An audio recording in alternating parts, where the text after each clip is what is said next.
ಅಂದು ಅಕ್ಟೋಬರ್ 25 ನಂಜನಗೂಡಿನ ಹುಂಡುವಿನಹಳ್ಳಿ ದಾರಿಯಲ್ಲಿ ಒಂದು ವೈಟ್ ಕಾರ್ ಹೋಗುತ್ತೆ. ಅದರ ಹಿಂದಿನಿಂದ ಒಂದು ಸ್ಕೂಟಿಯಲ್ಲಿ ಗಂಡ ಹಾಗೂ ಹೆಂಡತಿ ಬರ್ತಾ ಇರ್ತಾರೆ.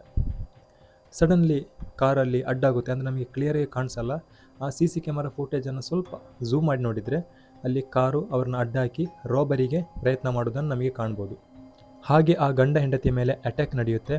ಆದರೆ ಹೆಂಡತಿಯ ಮೇಲೆ ಏನು ಅಟ್ಯಾಕಿಂಗ್ ನಡೆಯೋದಿಲ್ಲ. ಅಂದರೆ ಅವಳ ಕುತ್ತಿಗೆಯಲ್ಲಿದ್ದ ಸರ ಕೂಡ ಹಾಗೆ ಇರುತ್ತೆ. ಗಂಡನ ಮೇಲೆ ಅಟ್ಯಾಕ್ ನಡೆಯುತ್ತೆ. ಒಬ್ಬ ಅಪರಿಚಿತ ವ್ಯಕ್ತಿ ಡ್ರ್ಯಾಗರ್ನಿಂದ ಗಂಡನನ್ನು ಚುಚ್ಚಿ ಸಾಯಿಸಲಿಕ್ಕೆ ಪ್ರಯತ್ನ ಪಡ್ತಾನೆ. ಹಾಗೆ ಗಾಯಗೊಂಡ ಗಂಡನನ್ನು ಹೆಂಡತಿ ಹಾಸ್ಪಿಟ್ಲಿಗೆ ಸೇರಿಸ್ತಾಳೆ. ಹಾಗೆ ಈ ರಾಬರಿಗೆ ಪ್ರಯತ್ನಿಸಿದವರನ್ನ ಬೆನ್ನತ್ತಿ ಹೋದ ಪೊಲೀಸರಿಗೆ ಕಾದದ್ದು ಒಂದು ಅಚ್ಚರಿ ವಿಷಯ. ಅದೇನೆಂದರೆ ಸ್ವಂತ ಗಂಡನನ್ನು ಸ್ವಂತ ಹೆಂಡತಿಯೇ ಕೊಲ್ಲಿಕ್ಕೆ ಪ್ಲ್ಯಾನ್ ಮಾಡಿದ್ಲು ಅಂತ. ಈಕೆ ಹೆಸರು ಸಂಗೀತ ಅಂತ.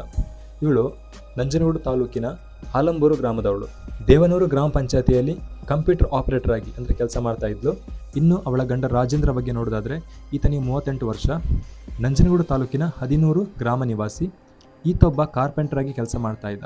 ಬಸವೇಶ್ವರ ಸರ್ಕಲ್ನಲ್ಲಿ ಒಂದು ಫೈಬರ್ ಡೋರ್ ಶಾಪ್ ಕೂಡ ಹಾಕ್ಕೊಂಡು ಆರಾಮಾಗಿ ಕಾಲ ಕಳೀತಾ ಇದ್ದ. ಅಂದರೆ ಯಾರ ತಂಟೆಗೆ ಹೋಗೋದೆ ಆರಾಮಾಗಿ ಜೀವನ ಸಾಗಿಸ್ತಾ ಇದ್ದ. ಹೀಗಿರಲು ಒಂದು ದಿನ ರಾಜೇಂದ್ರ ಪಂಚಾಯತ್ ಆಫೀಸಿಗೆ ಏನೋ ಒಂದು ಕೆಲಸಕ್ಕೋಸ್ಕರ ಹೋಗಿದ್ದಾನೆ. ಅಲ್ಲಿ ಇವ್ರದ್ದು ಭೇಟಿಯಾಗಿದೆ. ಹಾಗೆ ಇವ್ರದ್ದು ಲವ್ ಸ್ಟಾರ್ಟ್ ಆಗಿದೆ. ಅಲ್ಲಿ ಶುರುವಾದಂಥ ಪ್ರಣಯ ಕೊನೆಗೆ ವಿವಾಹದಲ್ಲಿ ಕೊನೆಗೊಂಡಿದೆ. ಇವರು 3-4 ವರ್ಷದಿಂದ ಆರಾಮಾಗಿದ್ದರು. ಅಂದರೆ ಇವರ ಮಧ್ಯೆ ಏನು ಕೂಡ ಸಮಸ್ಯೆ ಇರಲಿಲ್ಲ. ಆರಾಮಾಗಿ ಹೋದಲ್ಲೆಲ್ಲ ಫೋಟೋ ತೆಗೆದಿರ್ಬೋದು, ಸೋಷಿಯಲ್ ಮೀಡಿಯಾದಲ್ಲಿ ಅಪ್ಲೋಡ್ ಮಾಡೋದಿರ್ಬೋದು, ಚೆನ್ನಾಗಿದ್ದರು. ಅಂದರೆ ಕೊನೆಗೆ ಯಾಕೆ ಹೀಗಾಯಿತು ಅನ್ನೋದೇ ದೊಡ್ಡ ಒಂದು ಪ್ರಶ್ನೆ ಆಗಿದೆ ಇಲ್ಲಿ. ಇನ್ನು ಸ್ನೇಹಿತರೆ, ನಮಗೆ ಕೊಲೆಗೆ ಕಾರಣ ಏನು ಅಂತ ಹೇಳುವಂಥ ಮೇಯ್ನ್ ವಿಷಯನ ಇವಾಗ ನೋಡೋಣ. ಈಗ ನೀವು ತಿಳಿದುಕೊಂಡಂತೆ ಈಗ ಲವ್ ಮ್ಯಾರೇಜ್ ಆದವರು ಚೆನ್ನಾಗಿರ್ತಾರೆ ಅಂತ ಹೇಳುವಂಥದ್ದು ತಪ್ಪು ಭಾವನೆ. ಯಾಕೆಂತ ಹೇಳಿದರೆ 3-4 ವರ್ಷ ಚೆನ್ನಾಗೇ ಇತ್ತು. ಕೊನೆಗೂ ಇವಳು ಕಂಪ್ಯೂಟರ್ ಆಪರೇಟರಾಗಿ ಕೆಲಸ ಮಾಡ್ತಾಯಿದ್ಲು. ಸ್ವಲ್ಪ ಸಿಂಗಾರ ಮಾಡಿಕೊಂಡು ಹೊರಗೆ ಬರ್ತಾಯಿದ್ಲು. ಏನೋ ಬೇರೆ ಯುವಕರ ಕಾಂಟ್ಯಾಕ್ಟ್ ಕೂಡ ಆಗಿದೆ ಇಲ್ಲಿ. ಇದು ಗಂಡನಿ ವಿಷಯ ಗೊತ್ತಾಗಿದೆ. ಅವರ ಮಧ್ಯೆ ಸಮಥಿಂಗ್ ಏನೋ ಒಂದು ಗಲಾಟೆ ಕೂಡ ನಡೆದಿದೆ. ಈ ಟೈಮಲ್ಲಿ ಇವರ ಗಲಾಟೆ ವಿಷಯ ಅವಳ ತಮ್ಮನಿಗೆ ಕೂಡ ಗೊತ್ತಾಗುತ್ತೆ. ಇದರಿಂದ ತಮ್ಮ ತುಂಬಾ ಕೋಪಗೊಳ್ತಾನೆ. ಅಂದರೆ ಸ್ವಂತ ಅಕ್ಕನನ್ನು ಭಾವ ಯಾಕೆ ಉಪದ್ರ ಮಾಡ್ತಿದ್ದಾರೆ ಅಂತ ಹೇಳುವಂಥ ವಿಷಯ ಕೂಡ ತಮ್ಮನಿಗೆ ಕೋಪ ಬರುತ್ತೆ. ಅಂದರೆ ಇವಳ ಸುತ್ತಾಟ ಇರ್ಬೋದು, ಇವಳ ಯಾವುದೇ ವಿಷಯನ ತಮ್ಮನಿಗೆ ಗೊತ್ತಿರುವುದಿಲ್ಲ.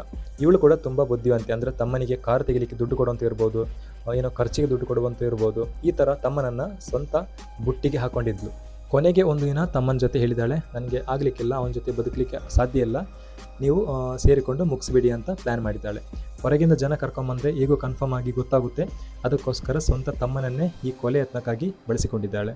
ಇದಕ್ಕಾಗಿ ತಮ್ಮ ಏನು ಮಾಡಿದ್ದಾನೆ, ಒಂದು ಬಾಡಿ ಕಾರ್ ತಗೊಂಡು ಇವರ ಹಿಂದಿನಿಂದ ಸುತ್ತಾಡ್ತಾ ಇದ್ದಾನೆ. ಬಟ್ ಏನು ವಿಷಯ ಅಂತ ಹೇಳಿದರೆ ಅದಕ್ಕೊಂದು ಸಮಯ ಅಂತೇಳಿ ಬರಬೇಕಲ್ವಾ. ಸೊ ಅದಕ್ಕೋಸ್ಕರ ಇವಳು ಒಂದಿನ ಪ್ಲ್ಯಾನ್ ಮಾಡ್ತಾಳೆ. ಅಂದರೆ ಒಂದು ದಿನ ಫಿಕ್ಸ್ ಮಾಡ್ತಾಳೆ. ಇವಳ ಫ್ರೆಂಡನ ಬರ್ತಡೇ ಇರುತ್ತೆ. ಅಲ್ಲಿಗೆ ಹೋಗಿ ಗಂಡನಿಗೆ ಫೋನ್ ಮಾಡ್ತಾಳೆ, ಜಸ್ಟ್ ಬಂದು ನನ್ನ ಪಿಕಪ್ ಮಾಡಿ ಅಂತ.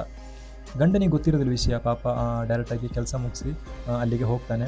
ಇವಳನ್ನು ಪಿಕಪ್ ಮಾಡಿಕೊಂಡು ಕರ್ಕೊಂಡು ಬರುವಂಥ ಸಮಯ. ಆ ಸಮಯ ಇವಳೇನು ಮಾಡ್ತಾಳೆ ಅಂದರೆ ಮೊಬೈಲ್ನಲ್ಲಿ ಕೂತ್ಕೊಂಡು, ಅಂದರೆ ಸ್ಕೂಟಿಯಿಂದ ಕುಳಿತುಕೊಂಡೇ ಮೊಬೈಲಲ್ಲಿ ಮೆಸೇಜ್ ಕಳಿಸ್ತಾಳೆ, ನಾವು ಈ ರೂಟಲ್ಲಿ ಬರ್ತಾಯಿದ್ದೀವಿ, ನೀವು ಬನ್ನಿ ಅಂತ. ಹಾಗೆ ತಮ್ಮ ಬಂದು ಡ್ರ್ಯಾಗರ್ನಿಂದ ಏಕಾಏಕಿಯಾಗಿ ಚುಚ್ಚುತ್ತಾನೆ. ಆದರೆ ರಾಜೇಂದ್ರ ನೋಡಿ ಅಲ್ಲಿ ಸಾಯುವುದಿಲ್ಲ, ಅರ್ಧಂಬರ್ಧ ಜೀವ ಇರುತ್ತೆ. ಇವಳು ಹಾಗೆ ಎತ್ಕೊಂಡು ಬಂದು ಹಾಸ್ಪಿಟ್ಲಿಗೆ ಹಾಕ್ತಾಳೆ. ಆದರೆ ಹಾಸ್ಪಿಟ್ಲಿಗೆ ಸೇರಿಸಿದ ಹೆಂಡತಿ ಕೂಡ ಅವಳು ಕೂಡ ಪ್ಲ್ಯಾನ್ ಮಾಡ್ತಾಳೆ, ಹೇಗೂ ಕೊಲ್ಲಿಕ್ಕೆ ಪ್ರಯತ್ನ ಮಾಡಿ ಆಯಿತು, ಇನ್ನು ಹಾಸ್ಪಿಟ್ಲಲ್ಲಿ ಬದುಕಿಸೋದು ಯಾಕೆ ತಿಳುವಂಥ ಪ್ರಶ್ನೆ ಅವಳಲ್ಲಿ ಇದೆ ಅಲ್ವಾ. ಸೊ ಮನೆಯವರ ಮುಂದೆ ನಾಟಕ ಮಾಡ್ತಾಳೆ, ಏನೋ ಚುಚ್ಚಿದ್ದಾರೆ ಅಂತ ಹೇಳ್ಕೊಂಡು ಏನೆಲ್ಲ ನಾಟಕ ಮಾಡ್ತಾಳೆ. ಆದರೆ ಅಲ್ಲಿ ಏನು ಮಾಡ್ತಾಳೆ ಅಂದರೆ ಆಪ್ರೇಷನಿಗೋಸ್ಕರ ಡಾಕ್ಟ್ರ್ ಹೇಳ್ತಾರೆ ಆಪ್ರೇಷನ್ ಮಾಡಬೇಕು ಅಂತ ಹೇಳ್ತಾರೆ. ಬಟ್ ಇವಳು ಒಪ್ಪುವುದಿಲ್ಲ, ನೀವು ಟ್ಯಾಬ್ಲೆಟ್ ಮತ್ತು ಮೆಡಿಸಿನಲ್ಲೇ ಬದುಕಿಸಿ ಅಂತ ಡಾಕ್ಟ್ರಲ್ಲಿ ಕೇಳಿಕೊಳ್ತಾಳೆ. ಹೀಗೆ ಕೊನೆಗೂ ಗಂಡ ಕೊನೆಯೂ ಸರ್ ನಡೀತಾನೆ. ಆದರೆ ಪೊಲೀಸರಿಗೆ ಮಾತ್ರ ಇದು ವಿಷಯ ಗೊತ್ತಾಗೋದಿಲ್ಲ.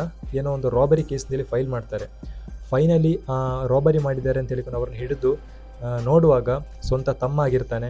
ಅವನ ಬಾಯಿಂದ ಎಲ್ಲ ವಿಷಯ ಹೊರಗೆ ಬರುತ್ತೆ. ಫೈನಲಿ ಇವಳು ಅಂಧರಾಗ್ತಾಳೆ. ಇದನ್ನು ನೋಡಿದರೆ ನಿಮಗೆ ಏನು ಅನ್ನಿಸುತ್ತೆ? ಜಸ್ಟ್ ನಾವೀಗ ಥಿಂಕ್ ಮಾಡ್ತೀವಿ, ಅಂದರೆ ಅರೇಂಜ್ ಮ್ಯಾರೇಜಲ್ಲಿ ಮಾತ್ರ ಈ ಥರ ಕೊಲೆಗಳು ನಡೆಯುತ್ತೆ, ಈ ಥರ ಇಶ್ಯೂಗಳು ನಡೆಯುತ್ತೆ ಅಂತ ನಾವು ಥಿಂಕ್ ಮಾಡ್ತೀವಿ. ಆದರೆ ಇದು ತಪ್ಪು. ಲವ್ ಮ್ಯಾರೇಜಲ್ಲಿ ಕೂಡ ಈ ಥರ ನಡಿಬೋದು.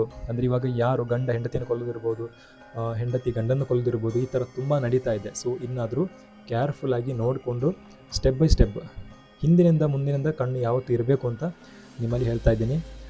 ಇವತ್ತಿನ ಸಂಚಿಕೆ ಇದಾಗಿತ್ತು ಗೆಳೆಯರೆ. I am Jayanth, signing out.